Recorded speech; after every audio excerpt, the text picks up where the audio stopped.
ज्ञानेश कुमार की पोल खोलती एक कॉल रिकॉर्डिंग। जी हां, जरा सोचिए, ज्ञानेश कुमार के हर दावे की पोल आज आपको खुलती हुई नजर आएगी। एक ऐसी कॉल रिकॉर्डिंग जिसका एक किरदार खुद मैं भी हूं तो दूसरी किरदार एक बीएलओ है। और हकीकत ये कि आज की तारीख में एसआईआर को लेकर जो जल्दीबाजी ज्ञानेश कुमार कर रहे हैं, दरअसल उन्हीं की बीएलओ आज आपको यह बताएंगी कि ज्ञानेश कुमार को जमीन की कोई सच्चाई नहीं पता। ज्ञानेश कुमार हवाई जहाज में बैठे हैं और जमीन पर बीएलओज किस तरीके से काम करने पर मजबूर है, सिर्फ और सिर्फ टाइमलाइन की वजह से। इसके साथ ही साथ भारतीय जनता पार्टी के बड़े नेता हैं, उन्होंने भी कल की तारीख में चुनाव आयोग के खिलाफ एक मोर्चा खोल दिया था, लेकिन आज की तारीख में ट्वीट डिलीट कर भाग गए। क्यों भागे, इसकी भी समीक्षा करेंगे। राहुल के एक एक आरोप क्या आज की तारीख में सही साबित हो रहे हैं क्या? सारी बातें जरा विस्तार से। नमस्कार, मैं स्वप्निल और आप मुद्दा देख रहे हैं। दोस्तों, आगे बढ़ें उससे पहले वही छोटी सी अपील। मुद्दा इन दिनों एक गंभीर आर्थिक संकट से जूझ रहा है। एक तरफ हमारे बैंक अकाउंट्स की कुछ दिक्कतें चल रही हैं, दूसरी तरफ हमारे 2.5 साल पुराने चैनल को लंबे समय तक बंद करके रखा गया, हमसे छीन लिया गया। हालांकि सत्य की जीत हुई, हमारा चैनल पुराना वाला भी वापस आ चुका है, लेकिन हां, रेवेन्यू पर एक बुरा असर पड़ा और आज की तारीख में डे टू डे ऑपरेशंस में मुद्दा को काफी मुश्किलों का सामना करना पड़ता है। लिहाजा आपसे अपील है, यदि आप चाहें, यदि आप सक्षम हो तो छोटी छोटी मदद मुद्दा की जरूर कीजिएगा, ताकि हम बेबाकी के साथ इसी तरीके के उधेड़बुन लगातार करते रहें, सत्ता से सवाल करते रहें, लूप होल्स पर सवाल उठाते रहें। अब ज्यादा वक्त ना लेते हुए मैं आपको एक कॉल रिकॉर्डिंग सुनाना चाहता हूं। हेलो। हाँ जी, फोन किया था आपने? हाँ जी मैम, फोन किया था। ये वोटर वेरिफिकेशन के लिए कहीं आना पड़ेगा क्या? क्या चीज? वोटर वेरिफिकेशन के लिए कहीं आना पड़ेगा क्या? बात कर रहा हूँ एक्चुअली। हाँ, आना पड़ेगा। क्या नाम है आपका? स्वप्निल स्वप्निल श्रीवास्तव। हाँ, यहाँ स्कूल में। मैम, एक्चुअली हमसे तो ये कहा गया था हर जगह कि बीएलओ जो है वो खुद आएंगे और आकर भैया, के आप स्कूल में आके स्थिति देख लो। अगर हम खुद घर घर जाते हैं तो 2-4 लोग का एक दिन में हो पाता है। हाँ, हम ये फील्ड बात में तो भी है। रहे, ठीक है। और यहाँ पे मैक्सिमम लोगों का सारी बीएलओ बैठी हैं। अच्छा तो एक फैमिली में पता है 4 लोग हैं, 4 बीएलओ के पास है, तो चारों का हो जा रहा है। अच्छा ऐसे अगर हम आएंगे, अगर आपका मेरे पार्ट में, तो आपका होगा, बाकी बीएलओ पहुंचेंगे, ऐसे फिर अलग अलग टाइम में अलग अलग होगा। ऐसे यहाँ सारे लोग बैठे हैं तो सारों नहीं का। नहीं नहीं नहीं हाँ, सुधा जी, मैं हाँ जी। आपको कुछ कह ही नहीं रहा। हाँ नहीं, मैं बता रही हूँ, हम तो मैं फील्ड में भी गए लेकिन उससे काम बन नहीं रहा था। नहीं बन पा रहा है ना। हाँ, एक्चुअली नहीं बन एक्चुअली पा रहे। वही तो दिक्कत है। आपके ज्ञानेश कुमार जी कुछ और कह रहे हैं, जमीन की स्थिति उनको पता नहीं है। बिल्कुल, उनकी जमीन की स्थिति उनको नहीं पता है ना, तो इसीलिए यहाँ भी बहुत से कम लोग आना चाह रहे हैं, कोई तो बात नहीं, दिक्कत कोई हो जा बात नहीं। रही मैं है। आज तो नहीं मैम, कल। जी हां, सुना आपने बीएलओ और मेरी बातचीत की ये छोटी सी कॉल रिकॉर्डिंग। हालांकि बहुत हद तक संभव है कि इस कॉल रिकॉर्डिंग के मंजरे आम पर आने के बाद सबसे छोटे सिपाहियों को ही शहीद कर दिया जाए, उन्हें बलि का बकरा बना दिया जाए। लेकिन फिर भी ये कॉल रिकॉर्डिंग मैंने आपके साथ इस जोखिम को उठाते हुए साझा करी। दिल नहीं मान रहा था, फिर भी करना पड़ा। और क्यों करना पड़ा, जरा उसको समझिए। एसआईआर को लेकर सुनवाई चल रही है सुप्रीम कोर्ट में, तो मैं चाहता हूं सुप्रीम कोर्ट में भी जरा ये कॉल रिकॉर्डिंग पहुंचे। और क्यों जरूरी है, क्यों ये सारी चीजें ऑन रिकॉर्ड होनी चाहिए। ज्ञानेश कुमार साहब क्या कहते हैं बिहार एसआईआर को लेकर? क्या कहा था इन्होंने कि हमारे लोग घर घर पहुंच गए थे, हमारे लोगों ने घर घर जाकर के वोटर लिस्ट का शुद्धिकरण किया है, लेकिन उससे हुआ क्या? कई ऐसे मतदाता हमें बिहार चुनाव में नजर आए जो उत्तराखंड में भी डाल चुके थे वोट, जो दिल्ली में भी डालते हैं, जो वहां भी डालते हैं। ये कैसा शुद्धिकरण था? दूसरी तरफ कई पात्र मतदाता जब वो मतगणना माफ कीजिएगा बूथ पर पहुंचे तो उन्हें बता दिया गया कि आपका तो वोट ही नहीं है, आपका वोट ही कट चुका है। ये तमाम चीजें हुई, इसे वोटों का, वोटर लिस्ट का शुद्धिकरण कहते हैं क्या? और इस कॉल रिकॉर्डिंग में सीधे तौर पर आपने एक पीड़ा सुनी होगी बीएलओ की। बीएलओ ने कहा कि आप आकर के जरा स्कूल पे स्थिति देख लीजिए। अगर हम जाते हैं फील्ड में, हमने जाने की कोशिश करी, हम जाते हैं तो काम नहीं हो पाएगा। काम हो सकता है लेकिन नहीं हो पाएगा। वो क्यों नहीं हो पाएगा वो समझिए। वो इसलिए नहीं हो पाएगा क्योंकि ज्ञानेश कुमार को बहुत जल्दीबाजी है। पूरे देश में एसआईआर कराने की जल्दीबाजी है।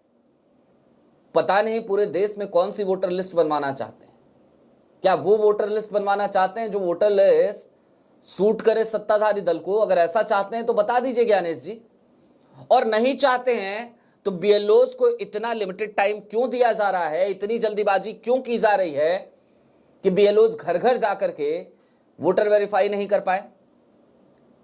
आपको सिर्फ और सिर्फ नियम कायदे बना देने हैं। फॉलो किसे करना पड़ेगा? बीएलओज को। और बीएलओज फॉलो कर पाएंगे क्या?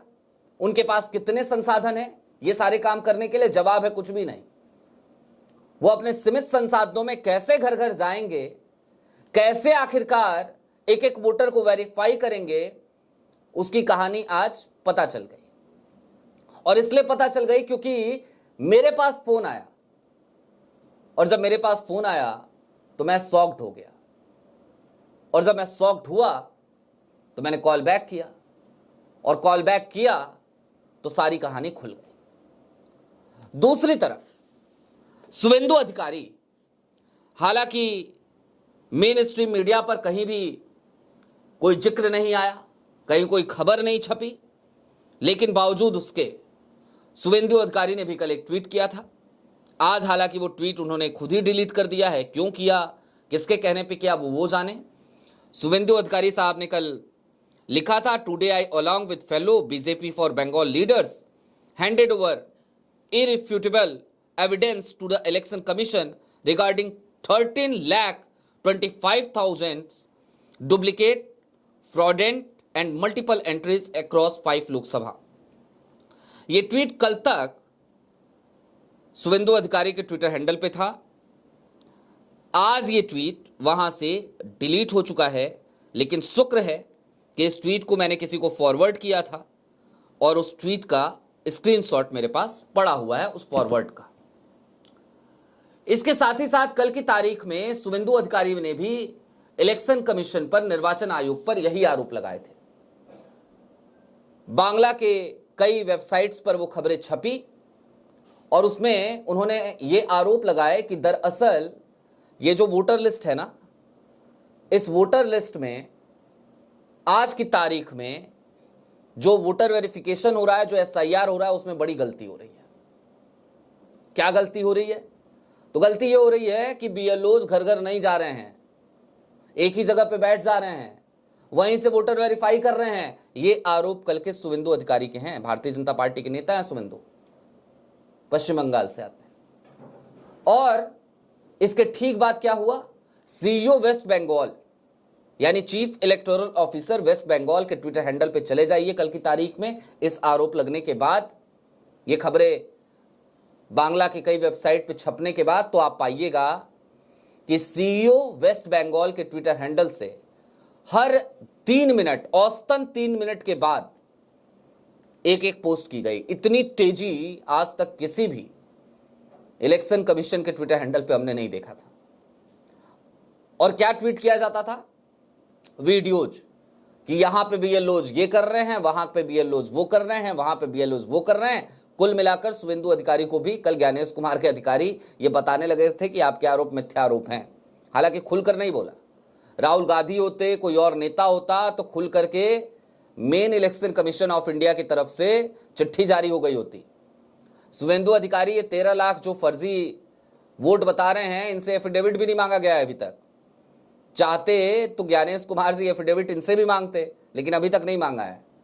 वो 13 लाख का पूरा गट्ठर लेकर के गए हैं वीडियो में अपने, लेकिन एफिडेविट मांगेंगे क्या ज्ञानेश कुमार? जवाब है नहीं। अब दोस्तों यहां पे कुछ बातें समझने की जरूरत है, उनको जरा क्विकली समझ लीजिए। पहली बात तो ये कि ज्ञानेश कुमार का ये कहना कि मतदाता सूची के शुद्धिकरण की ये प्रक्रिया है एसआईआर, मैं भी मानता हूं होनी चाहिए, मतदाता सूची का शुद्धिकरण होना चाहिए। लेकिन इसकी एक टाइमलाइन भी होनी चाहिए। ये जल्दीबाजी वाली जो टाइमलाइन है कि महीने डेढ़ महीने में कर लेंगे, वो प्रैक्टिकली संभव नहीं है। और जब प्रैक्टिकली संभव नहीं है तो फिर क्या हो रहा है? तो फिर हो ये रहा है कि चुनाव आयोग ने अपनी तरीके से एक टाइमलाइन दे दी और उस टाइमलाइन के भीतर जो प्रोएक्टिव लोग हैं वो बाहरी मतदाताओं को राज्य दर राज्य मतदाता बनाने में लगे पड़े हैं। और शायद यही कारण है कि बिहार चुनाव में भारतीय जनता पार्टी के कई नेताओं ने, जो उत्तराखंड के हैं, जो दिल्ली के हैं, उन्होंने जा जा करके बिहार में मतदान किया है। और यह पूरी प्रक्रिया इतनी अपारदर्शी है और आज की तारीख का चुनाव आयोग इतना गैर जवाबदेह हो गया है कि उसे विपक्ष के हर आरोप पर सिर्फ मिथ्यारोप का टैग लगाना है, बेसलेस कहना है, फर्जी की फैक्ट चेकिंग करनी है और लेटर थमाना है। राहुल गांधी की हर पीसी के बाद एक चिट्ठी आ जाती है। सीईओ कर्नाटका ने पहली पीसी के बाद दी तो हरियाणा के सीईओ ने राहुल की दूसरी पीसी के बाद। और आप अगर उन चिट्ठियों को पढ़ें तो आप पाएंगे हूबहू अक्षरशः पूरी चिट्ठी एक जैसी है, शब्दशः एक चिट्ठी है। और मजे की बात क्या है उसमें? तो सबसे बड़े मजे की बात यह है उन दोनों चिट्ठियों में कि नीचे एफिडेविट लगा दिया गया है, कहा गया है एफिडेविट दे दीजिए। तो if you are asking affidavit from leader of opposition Rahul Gandhi, then I wanna ask to Gyanesh Kumar, why you are not asking affidavit from Suvendu Adhikari? Is it your accountability towards nation, towards your voters, जिनके लिए आप छाती पीटते हैं, जिनकी privacy की आप बात करते हैं? ज्ञानेश जी, ये दोहरा चेहरा क्यों? और दूसरी बात, अपील कर रहा हूं, पता नहीं आप मानेंगे नहीं मानेंगे, बीएलओज के ऊपर गुस्सा मत निकालिएगा।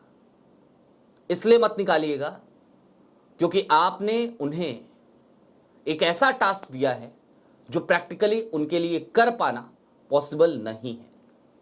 मैं इस बात को अगर भली भांति तौर पर समझता हूं तो मैं उम्मीद करता हूं आप भी भली भांति तौर पर समझेंगे और इस बात पर बिल्कुल नाराज होने की जरूरत नहीं है कि आपकी एक बीएलओ आपसे यह कह रही है आपको कि आपको जमीनी स्थिति का अनुभव नहीं है, क्योंकि यह सच्चाई है। यह बात पूरा देश समझता है। तो अपनी अज्ञानता का ठीकरा बीएलओज पे मत फोड़िएगा। बहुत शुक्रिया, अभी के लिए दीजिए इजाजत। चलते चलते फिर वही अपील, चैनल पे नए हो तो सब्सक्राइब करते हुए जाइएगा, सक्षम हो तो छोटी छोटी मदद मुद्दा की जरूर कीजिएगा। बहुत शुक्रिया।